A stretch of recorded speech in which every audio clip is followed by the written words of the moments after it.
வீட்டுக்கு போகணும். தம்பி, சனிக்கிழமை அன்னைக்கு நீங்க போடுற ஓட்டை மறக்காம எங்க கட்சிக்கு போடுங்க. டேய், வாடா.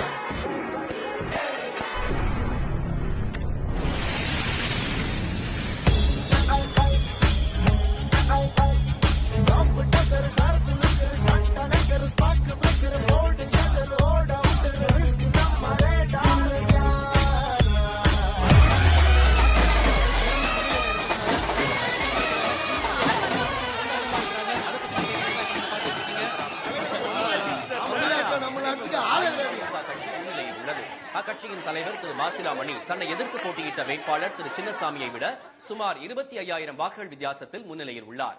இதனிடையே ஜிஎல் நிறுவன சிஇஓ திரு சுந்தர் ராமசாமி வழக்கில் முக்கிய திருப்பங்களை பத்திரிகை, தொலைக்காட்சி நிறுவனங்கள் மட்டுமல்லாது அரசியல் ஆளுநர்களும் கனடால இருந்து பாப்பா பேசுது.